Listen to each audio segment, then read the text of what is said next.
1절로 3절까지입니다. 같이 합독하겠습니다. 시작. 믿음은 바라는 것들의 실상이요 보이지 않는 것들의 증거리. 선진들이 이로써 증거를 얻었느니라. 믿음으로 모든 세계가 하나님의 말씀.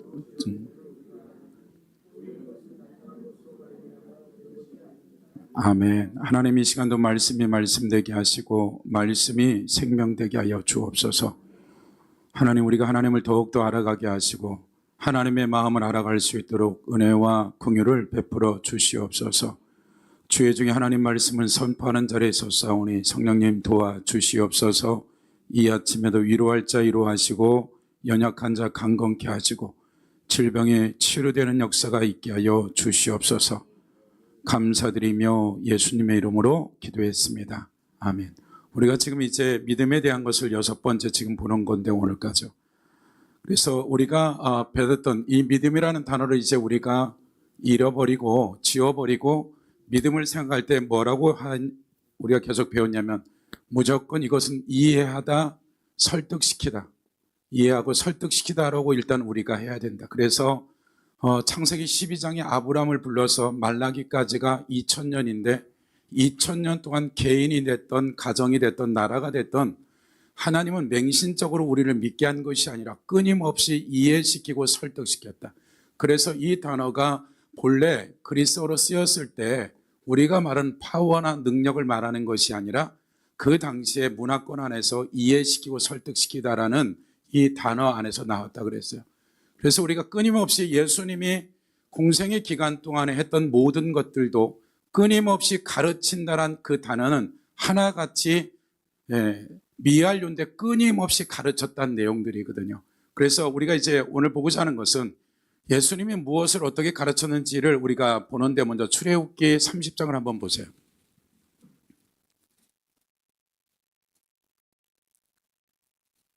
(30장) 17절에 보면 출애굽기 25장부터 40장까지가 이제 성막 짓는 것에 대한 얘기들을 하고 있죠. 그중에 30장 17절에 물두멍에 대한 얘기죠. 여호와께서 모세에게 말씀하여 이르시되 너는 물두멍을 노수로 만들고 그 받침도 노수로 만들어 씻게 하되 그것을 회막과 제단 사이에 두고 그 속에 물을 담으라. 아론과 그 아들들이 그 두멍, 물두멍이죠. 수죽, 손과 발을 씻되 그들이 회막에 들어갈 때 물로 씻어 죽기를 멸할 것이요.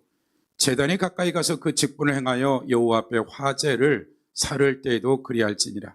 이와 같이 그들이 그 수죽을 씻어 죽기를 면할지니 이는 그와 그 자손이 대대로 영원히 지킬 규례니라. 말하자면 제사장들이 하나님 앞에 제사를 드리는 데 있어서 손발을 씻어야 된다. 그렇다면 죽는다라고 얘기한 거죠. 우리가 마태복음 15장으로 가보시면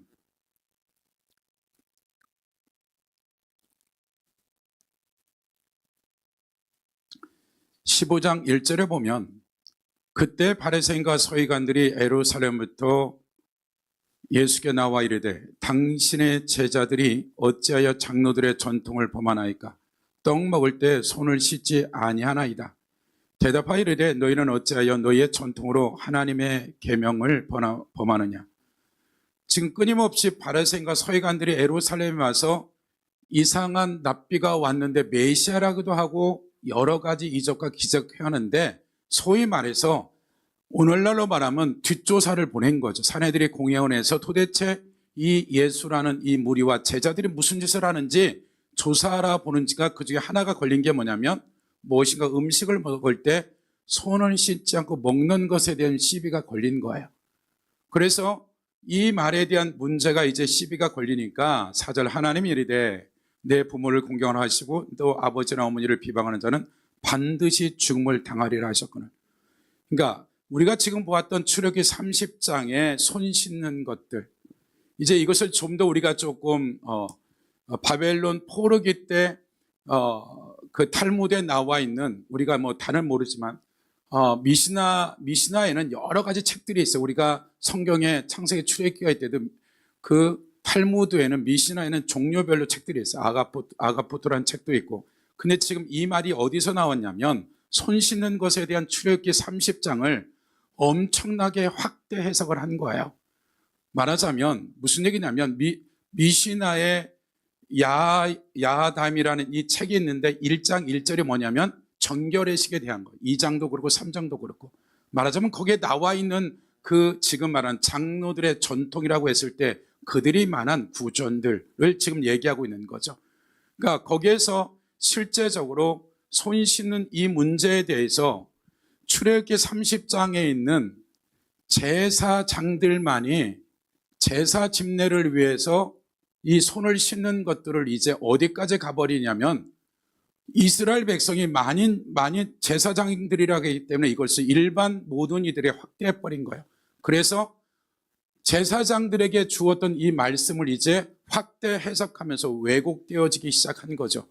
그래서 이것이 마치 하나님이 세우진 30장의 제사장들이 지켜야 될 이 정결의식보다 인간이 만든 구전 토라와 이 탈무드들이 말씀 위에 서기 시작한 거죠. 그러니까 바벨론 포로 때서부터 이제 지금 예수님 당시까지 수많은 이들이 정리해 놓은 사람이 말하자면 처음에는 그들이 좋은 의도로 이것을 했어요. 말씀을 더 잘 지키려고. 근데 이제는 이것이 말씀 위에 서는 역사적인 일들이 벌어지기 시작한 거죠. 그래서 우리가 두째 시간도 봤듯이 예수 그리스도가 오셔서 중풍병자를 고칠 때 뭐라고 얘기해? 그냥 고치면 되는데 죄 사함을 받았다라고 얘기하니까 바리새인과 세관들이 야, 죄 사함은 하나님 말고 없는데 이 인간이 죄 사함을 해? 그러니까 바리새인은 신성모독했다라고 얘기해요. 신성모독은 2명만 증인이 되면 그냥 재판할 것도 없이 죽이면 되는 거예요. 그러니까 지금 예수님이 중풍병자를 고치면 되는데 그냥 죄의 사함을 받았다라고 얘기하니까 예수님이 이 바리새인과 속으로 이런 생각을 한 거 아시고 뭐라고 그래요? 야, 죄 사함 받는 게 쉽니? 병 고치는 게 쉽냐라고 도전하는 거죠. 그러면서 예수님이 그냥 고쳐버려요. 그러니까 우리가 알아야 될 게 그 예수님 당시의 문화는 중풍병자는 이미 죄 때문에 하나님의 심판을 받아서 구원이 없어 라고 누가 바리새인 서기관 랍비들이 다 가르쳐버렸단 말이에요. 그러니까 어찌됐든 말라기 이후에 타락을 했단 말이에요. 그러니까 지금 예수님 당시는 소나기보다 못할 정도로 소돔과 고모라도 만큼이나 타락한 이 영적 상태를 있었으니까 그 병자들이 많을 수밖에 없죠. 죄에 대한 결과이죠. 그래서 계속해서 이 종교 지도자들은 이 죄에 대한 이미 하나님이 심판한 게 병이야. 그래서 이들은 이미 하나님이 버린 거라고 완전히 그렇게 가르쳐 놓은 거죠. 근데 누군가 예수라는 이 메시아가 와서 이상한 일을 하는 거죠. 옷만 만져도 치유가 되고. 그러면 예수님이 죄 사함이라는 얘기를 한 이유가 뭐예요? 종교 지도자들은 죄 사함이 되어지면 중풍병은 낫는 거죠. 죄 때문에 온 거니까. 중풍병이 나섰다는 얘기는 죄가 없어졌다는 얘기죠. 말하자면 하나님의 말씀을 왜곡시킨 것들을 예수님이 와서 끊임없이 다시 원상복귀시키는 거죠. 말하자면 지금 15장에서 똑같은 얘기예요. 출애굽기 30장에 나온 이 정결의식이 제사장들이 제사 지는 데 쓸 이와 같은 것들을 일반인들도 해야 된다라고 이제 교류화시켜버리고 말씀처럼 그 높이에 올려놔 버린 거예요. 그래서 이 문제가 돼버린 거죠. 그래서 그들이 알고 있는 그런 탈무드나 미시나나 이런 것에 나와 있는 것들을 끌고 와서 마침 이것이 하나님의 말씀인 양 세워버린 거죠. 그러니까 예수님이 뭐라 그래요? 4절에 하나님 이르되 내 부모를 공경하라 하시고 또 아버지나 어머니를 공경하는 자는 반드시 죽임을 당하리라 하셨거늘 너희는 이르되 누구든지 아버지에게나 어머니에게 말하기를 내가 드려 유익할 것이면 하나님께 드림이 되었다고 하기만 하면 지금 여기 이거를 풀어놨는데 마가복음 7장을 가보세요.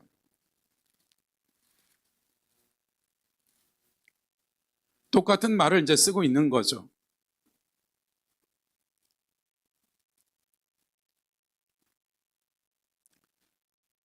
(10절부터) 보면 이 말이 모세는 내 부모를 공경하라 하고 또 아버지나 어머니를 모욕하는 자는 죽음을 당하라 하셨거늘 너희는 이르되 사람이 아버지에게나 어머니에게 말하기를 내게 드려 유익해 할 것이 고로반 곧 하나님께 드림이 되었다고 하기만 하면 그만이다.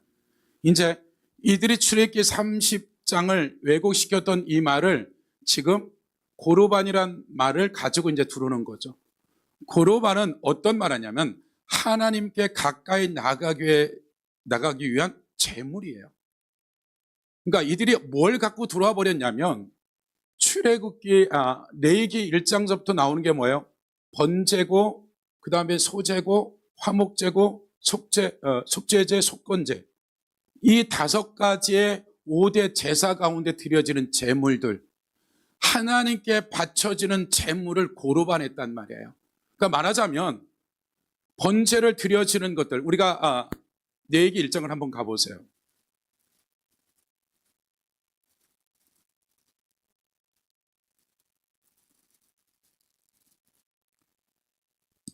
성막의 출애굽기 마지막 40장의 성막이 지어져서 하나님 영광이 임하고 나서 레위기가 곧바로 나오는 거죠. 1절 여호와께서 회막의 모세를 부르시고 그에게 말씀하이르되 이스라엘 자손에게 말하여 이르기를 너희 중에 누구든지 여호와께 예물을 드리거든 가축 중에나 소나 양으로 예물을 드릴지니라. 그 예물이 소의 번제면 흠없는 숫것으로 회막에서 여호와 앞에 드리고 받으시도록 드릴지니 그는 그 번제의 머리에 안수할지니 그를 위해 기쁘게 받으심이 되어 그를 위해 속죄될 것이라. 그는 여호와 앞에 수송아지를 잡을 것이 아론 자사장들은 그 피를 가져다가 회막문 앞에 제단 사방에 뿌릴 것이요. 무슨 얘기예요? 죄인이 오게 되면 이 짐승에게 이 죄인이 이 짐승에 안수를 하게 되어지면 어떻게 돼요? 죄가 전가되어져 짐승에게 이제 전가된 거죠. 이 짐승을 제사장이 잡는 게 아니라 죄를 진 이 사람이 이 머리 인중이 되든 심장이든 목을 따서 죽이는 걸 누가 한다? 제사장이 하는 게 아니라 제사 지내는 죄인이 이 짐승을 죽여요. 한 번에 안 죽여지는 거죠. 목을 찔르면 찔릴수록 피가 튀고 온 몸에 피범벅인 거죠. 그래서 죽었으면 어떻게 돼요? 그 가죽을 다 벗겨야 돼요. 누가? 본인이. 그리고 살 마디마디를 다 발라서 번제물로 드려야 돼요. 뼈에 기스가 되면 안 돼요. 이 전체 과정이 고르반이라고요. 제물을 하나님께 씻어서 완전히 번제물에 드리는 이 전 과정을 하나님께 드리는 거라고요. 이게 하나님께 드리는 제물을 하나님께 드리는 이와 같은 것을 썼을 때 이 5대 제사 안에서 제물을 드리는 것이 뭐다? 고르반이었단 말이에요. 그러니까 이 고르반을 어디까지 끌고 가버렸냐면 다시 마가복음 7장 보세요. 마가복음. 그러니까 고르반이란 배경이 5대 제사 가운데 제물을 드려지는 이와 같은 단어로 쓴 것들을 이들이 탈무드에서 이제 그들 나름대로 해석해서 어디까지 적용시켜 버렸냐면 다시 보세요. 11절. 야, 아버지나 어머니를 모욕하는 자는 죽는 거야. 근데 너희들이 지금 아버지나 어머니를 공경해야 돼. 조건도 이유도 없어. 부모를 비방해 욕해 그럼 대다 죽이는 거야. 그런데 너희들이 어떻게 했냐면 11절. 너희는 이르되 사람이 아버지에게나 어머니에게 말하기를 내가 드려 유익하게 할 것이 고르반 곧 하나님께 드림이 되었다기만 하면 끝나는 거예요. 이게 어떻게 된 거예요? 이제 이 고르반을 남용한 거죠. 하나님께 드리는 제물, 번제물을 어디까지 가버렸냐면 이제 부모가 70이 되고 80이 되어져서 경제적 능력이 없어서 자식이 이 부모의 생활비를 매달 200만 원씩 대줘야 되는데 이게 아까운 거죠. 그러니까 자식이 어떻게 돼요? 나 이거 고르반 하겠다. 하나님께 드리겠다. 그럼 그 즉시 드리면 되는 게 아니라 죽기 전만 드리면 돼. 이렇게 법을 바꿔버린 거예요. 그러니까 예를 들어서 엘리사가 하나님의 밭갈고 있다 하나님의 부르심을 받아서 이제 선지자로 부르심을 받았으니까 부모를 공경할 수 없는 거잖아요. 그러면 제사장한테 가가지고 어떻게 돼요? 내가 이러이러한 일을 해야 돼서 이제 하나님 사명 때문에 부모를 공경할 수 없어요. 마찬가지로 이와 같이 이러한 고르반 하게 되어지면 바리새인과 서기관 제사장들한테 가서 내가 이제 하나님 앞에 부모 공경을 할 수 없고 이 돈을 인도 사역에 헌금할 거야라고 그러면 제사장이 그럼 부모는 뭐 먹고 사니? 몰라요. 그러면 인도 선교는 한 50만 원만 하고 네 돈 합쳐서 부모님 생활비 대줘 이렇게 판결을 내려야 되는데 200만 원 중에서 한 50만 원 뇌물 받아 먹고 어떻게 돼요? 그렇게 해도 된다고 사인해 준단 말이에요. 지금 이걸 끄집어낸 거예요. 그러니까 지금 바리새인과 서기관들이 예수님과 지금 대화를 하고 있는 거죠. 그러면서 제자들에게 시비가 붙은 거죠. 왜 손 안 씻고 너희들은 음식 뭐냐, 건수가 없으니까 이걸 잡은 거예요. 근데 이거 누가 만드는 건데 하나님이 만들었니 인간이 만들었니? 하나님이 만든 게 아닌 거죠. 그들은 알죠. 미드나시에 나와 있는 이 말을 알고 있는 거죠. 제사장만을 해라고 했던 것들 그들이 확대해서 교리화시켜 버린 거죠. 그래서 하나님 말씀하신 것이 그게 문제 안 된다라는 것을 지금 가르쳐 주게 한 것들이죠. 그래서 그들이 이제 어디 끌고 오는 거예요? 야, 내 제자들은 지금 손 안 씻고 음식 먹었다고 치자. 너희들은 한 달 전, 6개월 전, 1년 전에 다른 사람들 뇌물을 받아 먹고 무슨 짓을 한 거예요? 부모가 굶어 죽든 말든 이 부모 공경을 하지 못하도록 합법적으로 뭘 어겼다? 법을 어겼다. 내 제자들은 너희들이 인간이 만든 거 안 지켰어. 이거 안 지켜도 되는 건데 너희들은 지금 부모 공경에 걸려들은 거야. 너희들은 그냥 이 자리에서 지금 어떻게 해야 된다? 돌로 맞아 죽어야 될 죄를 진 거라고 지금 끄집어 온 거예요. 다시 마태복음 15장으로 와보세요.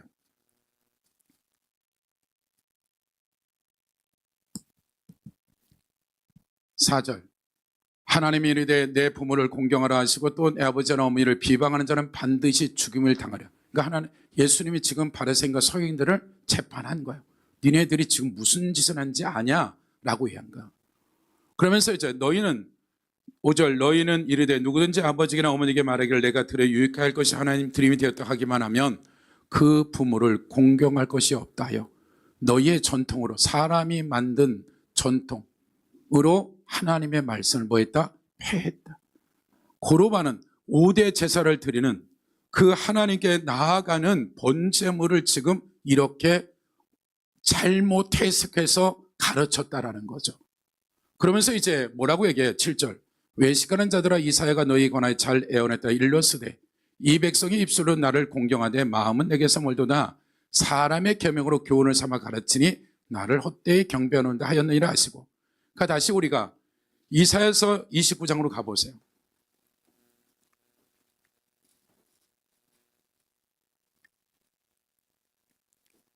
(29장) 14절을 인용한 거죠. 13절 주께서 이르시되 이 백성이 입으로는 나를 가까이 하되 입술은 나를 공경하나 그들의 마음은 내게서 멀리 떠났나니 그들이 나를 경외함은 사람의 계명으로 가르침을 받을 뿐이라. 그러니까 항상 신약에서 구약을 인용하게 되면 최소한 그 한 장과 그 한 권에 대한 이해가 되어져야 이 말이 무슨 말인지 안다 그랬어요.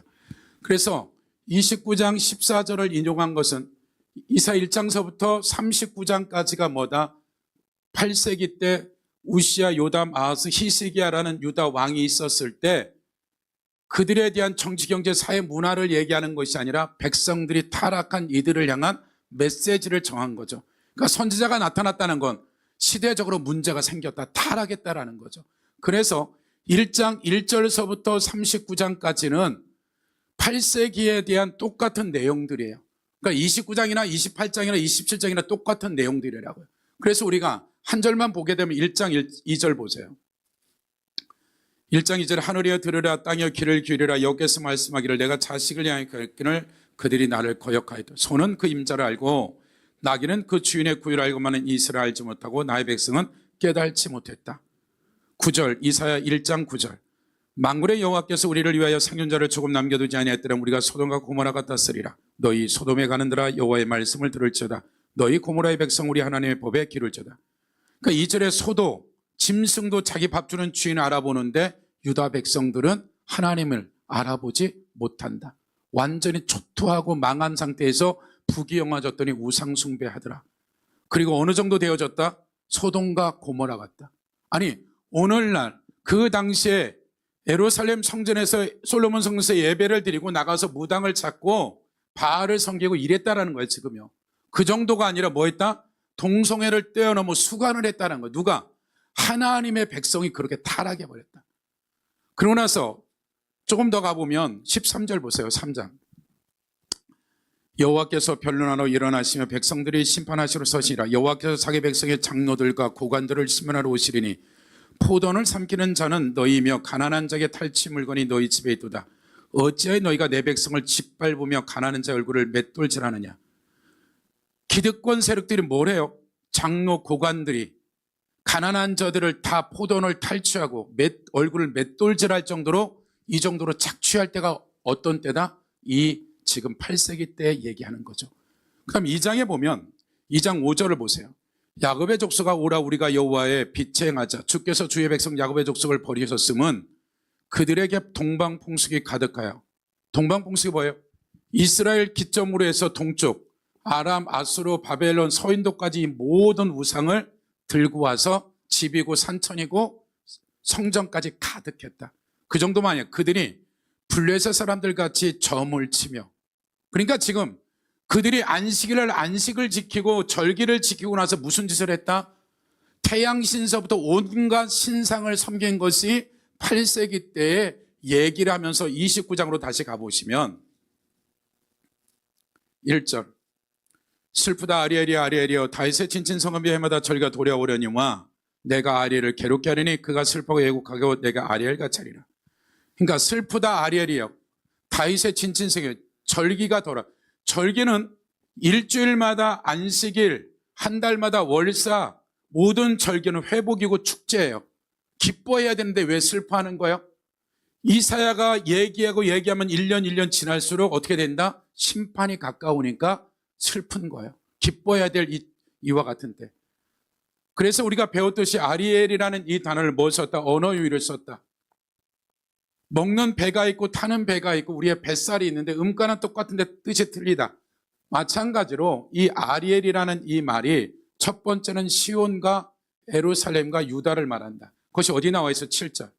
아리엘을 치는 열방의 무리 곧 아리엘과 그 요새를 져서 그들을 공곡케 하는 모든 자는 꿈같이 밤에 환상같이 되리니 줄인 자가 먹을지라도 깨며 그 속은 여전히 비고 목마른 자가 꿈에 마실지라 깨며 곤비하며 그 속에 갈증이 있는 것 같이 시온산을 치는 열방의 무리, 시온산을 치는 열방. 그러니까 아리엘이 시온산이다. 두 번째 아리엘은 보면 2절. 내가 아리엘을 괴롭게 하리니 그가 슬퍼하고 애곡하며 내게 아리엘같이 되랴. 앞에 나온 아리엘은 실제적으로 지금 이스라엘이죠. 뒤에 다시 보시면 내가 아리엘을 괴롭게, 유다를 괴롭게 하리니 그가 슬퍼하고 애곡하며 내게 아리엘. 그러니까 두 번째 아리엘은 뭐냐면 이 번제단의 이 면을 아리엘이라고 그래요. 짐승을 죽여서 가죽을 벗겨서 살을 다 잘라서 태워버리는 이 면을 아리엘이라고 그래요. 내가 유다리를 번제단의 면처럼 하겠다는 말이 무슨 말이에요? 언어유를 쓴 거죠. 너희가 계속해서 이렇게 타락하면 짐승을 죽여서 가죽을 벗겨서 태워 죽이듯이 유다 백성을 어떻게 하겠다? 심판하겠다. 세 번째, 내가 너를 사면으로 둘러 진을 치며 너를 애워 대를 쌓고 너를 치겠다. 이게 무슨 말이에요? 마지막 예루살렘이 어떻게 돼요? 바벨론에 와서 토성을 쌓아서 완전 초토화시켜버리죠. 그리고 결론이 뭐예요? 4절. 내가 낮아져서 땅에서 말하면 내 말소리가 나직게 티끌에서 날 것이라. 땅에서 어떻게 말이 나요? 티끌이 어떻게 말해? 이미 죽어서 썩어 문드러져서 먼지가 됐다는 거예요. 그러니까 심판에 대한 1, 2, 3절에 대한 이 결론이 4절에서 얘기하고 있는 거예요. 그러니까 1장 2절서부터 지금 29장까지 계속 유다 백성들의 죄악을 드러내고 돌아오라고 경고하고 그들에게 굉장한 심판의 메시지를 얘기하는 거죠. 9절 보세요. 너희는 놀라고 놀라라. 너희는 맹인이 되고 맹인이 되라. 그들의 취함이, 유다 백성들의 취함이 포도주로 말미암아 그들의 비틀거림이 독주로 말미암아 아니다. 뭐 때문에? 죄에 취해서 이제 맹인이고 소경이다라는 거예요. 대저 여호와께서 깊이 잠들게 하는 영을 너희에게 부어주사 너희 눈을 감기셨으니 그가 선지자들과 너희의 지도자인 선견자를 덮었다. 우리가 배웠어요. 무슨 얘기예요? 선견자를 덮었다는 것은 백성들의 눈과 같은 역할을 하는 게 누구다? 선지자다. 근데 선지자를 덮었다는 얘기는 언어적으로 보면 머리카락이 내려와서 눈을 가려버렸다. 그러니까 선지자도 어떻게 됐다? 타락해버려서 앞을 볼 수가 없다. 그러면서 결론이 뭐예요? 11절. 그러므로 모든 계시가 너에게 봉한 책의 말처럼 되었으니 그것을 그라는 자가 주의 이르기를 그대에게 청하노니 이를 읽으라 하며 그가 대답하기를 그의 것이 봉해졌으니 나는 못 읽겠노라 할 것이요. 또 그 책을 글 모르는 자에게 주며 이르기를 그대에게 청하노니 이를 읽으라 하면 그가 대답하기를 나는 그를 모른다 할 것이라. 그러니까 유식간자나 무식간자나 이제 어떻게 된다? 죄에 가려져서 분별력, 통찰력, 귀도 눈도 다 죄악으로 완전히 가려져 가지고 듣도 볼 수 없는 상태가 유다 백성들의 8세기의 상태다라고 얘기하는 거죠. 그러면서 13절 주께서 이르시되 이 백성이 입으로 나를 가까이 입술로는 나를 공경하나 그들이 마음은 내게서 멀리 떠났나니 그들이 나를 경외함은 사람의 계명으로 가르침을 받을 뿐이라. 그러니까 지금 다시 마태복음 15장으로 가보세요.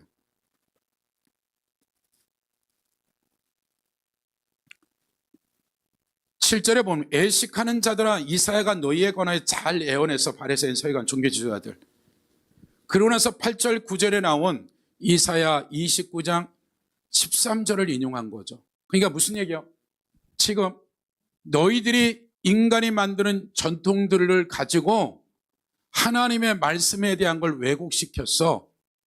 그것이 마치 지금 너희들이 하고 있는 이 모든 것들의 삶의 자리가 이사야 29장 14절에 나온 대로 유다 백성들의 8세기에 소도 짐승도 주인을 알아보는데 이스라엘 백성들이 유다가 못 알아봤다. 소돔과 고모라 같다. 바리새인과 그 당시에 기득권 세력들이 모든 걸 착취했다.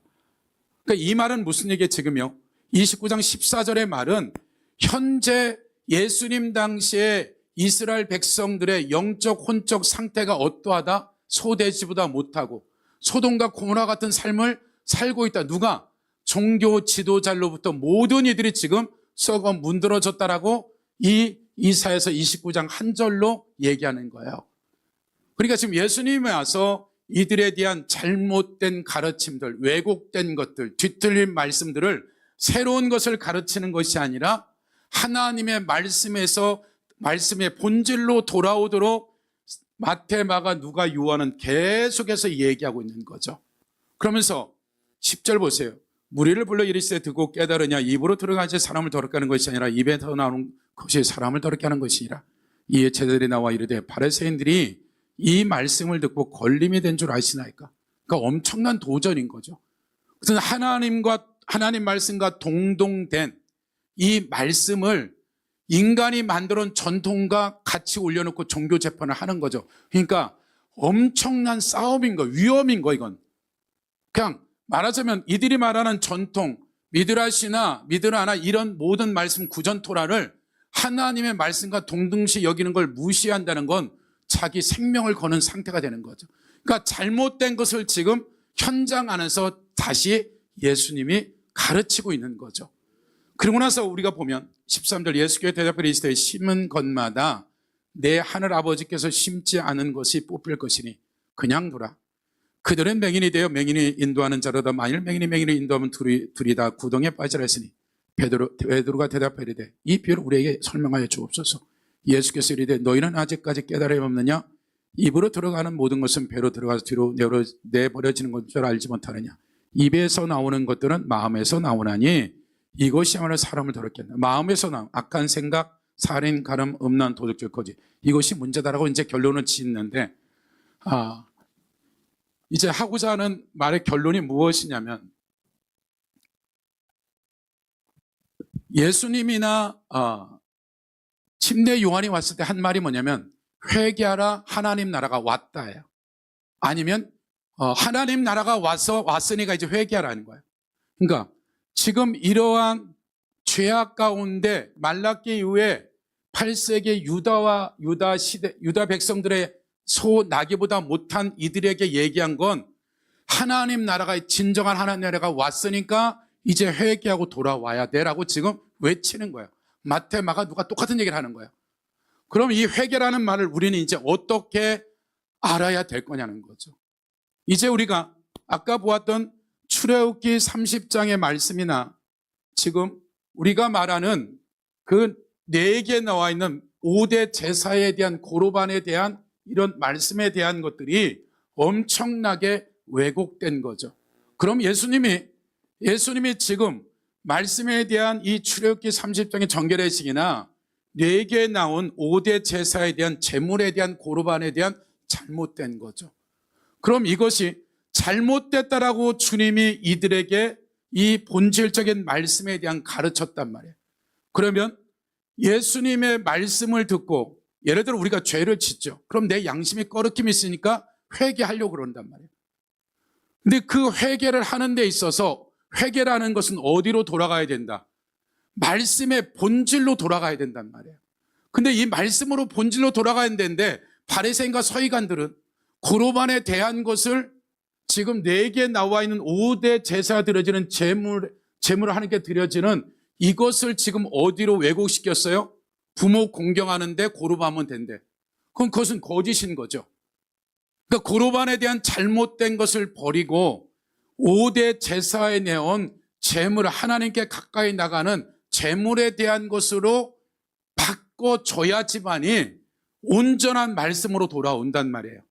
근데 나는 내가 잘못해서 회개했는데 방향성은 내가 회개하려고 방향은 잡았는데 내가 알고 있는 말씀의 기준이 진리가 아니면 내가 알고 있는 지식 안에서 회개한 거야. 회개가 됐다 안 됐다? 안 된 거예요. 그러니까 분명히 회개하는지는 알겠어. 근데 내가 회개가 안 돼. 삶이 안 바뀌어. 똑같은 죄를 반복적으로 쳐. 그 얘기는 나는 회개는 했다고 하지만 성경에서 말하는 말씀 이꼴 하나님이기 때문에 말씀으로 완전히 돌아가야 되는 거죠. 말씀은 뭐라고 얘기하는지에 대한 그 말씀까지 돌아가야지만이 온전한 회개가 되어지고 회개 열매를 맺혀지는데 우리는 죄 지면 그냥 립서비스하고 또 죄 지면 립서비스하고 죄가 아니라 죄를 누적시키는 거죠. 하나님의 심판을 진노를 쌓는 거라는 거야. 그러니까 회개가 돌아온다는 말이에요. 돌아가는 거. 어디로 돌아가는 거예요? 그러니까 회개는 돌아가는 말인데 이 돌아간다는 말은 어디로? 말씀으로 돌아가는 거예요.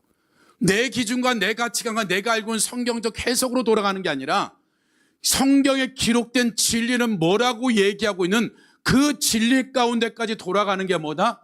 완전한 회개고 열매다. 그러니까 예수님이 지금 이 땅에 와서 하나님 나라가 왔다는 말은 뭐예요? 이제 내가 왕 대신 하나님이 왔어. 진짜 정의와 공의로 심판하는 자기 백성을 구원하고 책임질 전능자가 말씀이 육신이 돼서 와서 진정한 왕으로 통치할 거야.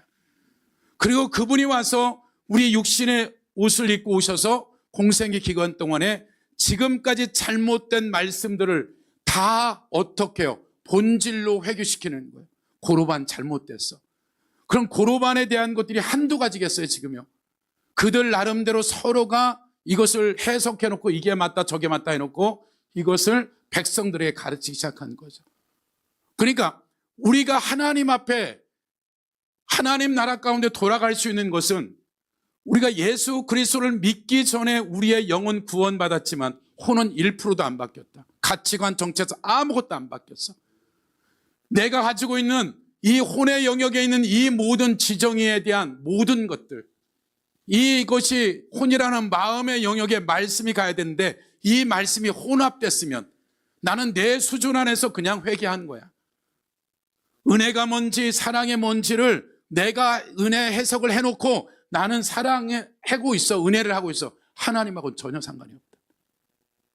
진정한 하나님의 진리의 말씀이 오게 되면 안 바뀔래야 안 바뀔 수밖에 없다. 바뀌어지는 건데 안 바뀐 이유는 그 말씀에 대한 잘못된 해석을 가지고 나는 회개했다고 생각하는 거죠. 그러니까 이것을 사복음서 안에서 예수님이 끊임없이 이들과 토론하고 이해시키는 이런 영역들. 얼마나 많은 병자를 고쳐요. 구약에 보면 메시아가 오면 중풍병자가 앉으면 일어날 거다. 개인적으로는 좋은 일이죠. 어떤 일을 얘기하고 있는 거예요? 그들의 죄 때문에 죽을 수밖에 없어. 그들은 이미 지옥행 급행열차를 타서 이미 다 심판해버렸어. 하나님은 한 번도 버린 적이 없어. 가인도 살려내고 아수로 바벨론에 포로 잡혀있는 이들을 해서 설득하고 이해시키고 가르쳐서 끊임없이 하나님은 언제든지 돌아와만 오면 받을 준비가 되어 있는데 종교 지도자들, 바리새인, 서기관, 율법사들이 성경을 왜곡시켜서 이들이 돌아갈 수 없는, 내가 죄를 져서 병이 든도 알겠어. 근데 이 살 길이 없는 거야. 니네들은 이미 끝장났다라고. 그러니까 성경에서 지금 말씀하고 있는 진리라는 이 기준들을 내가 알고 있는 기준과 교리나 이런 것들이 아니라 말씀의 본질에 대한 것으로 우리가 온전히 이 말씀 앞에 가지 않은 이 회개는 여전히 끊임없는 습관적인 죄가 되어지고 순환적인 죄가 되어지고 어떻게 이 죄를 이길 수가 없어. 내 힘 가지고 의지를 안 된다고요. 뭐가 와야 돼? 진리의 빛이 말씀인 하나님이 딱 서버리면 어떻게 되는 거예요? 그 죄와 어두움은 빛과는 같이 있을 수 없단 말이에요. 그래서 우리가 말씀을 읽고 말씀의 계시가 열어지는 이유가 뭐예요? 신천지가 있고 수많은 그들이 갖고 있는 것은 불교 경전이 아니라 똑같은 성경을 가지고 얘기하고 있는데 이 말씀을 왜곡시킨 거죠. 그걸 가지고 그들은 자기 집단화시켜버린 것, 이단화시킨 거예요. 뭐 때문에? 말씀의 잘못된 해석을 가지고 그들에게 요구한 거죠. 그러니까 저나 여러분의 삶에 있어서 우리가 사복음서를 끊임없이 고민하고 다시 봐야 될 이유는 하나님의 나라가 임한 그 말씀의 잘못된 모든 것들을 하나님은 바꾸고 그 본질로 돌아가기를 원하는 거죠. 그래서 우리가 하나님 앞에 끊임없이 그 말씀을 요한복음 14장 26 보혜사 아버지께서 보내실 성령 그가 너를 가르치고 생각나게 할 거다. 그러니까 하나님 앞에 끊임없이 하나님을 알고자 하는 이 마음을 가지면 전능자는 한 번도 한 사람도 구원시키기 포기한 적이 없어요. 그래서 하나님은 우리를 끊임없이 이해시키고 가르치고 설득시켜서 하나님의 장성한 분량에 이를 수 있도록 하나님을 우리를 끊임없이 인도할 거예요. 그래서 여러분이 가정에서 부모 자식 간에 부부지 간에 직장에서 믿든 믿지 아니하든 이 모든 만남 안에서 하나님은 우리를 끊임없이 가르치고 설득하고 이해시켜서 하나님을 맹신적으로 믿지 아니하고 전능자기 때문에 내 수준에 맞게 하나님은 우리를 이끌어 나갈 거예요. 그래서 그런 한 주가 되기를 예수 이름으로 축복합니다.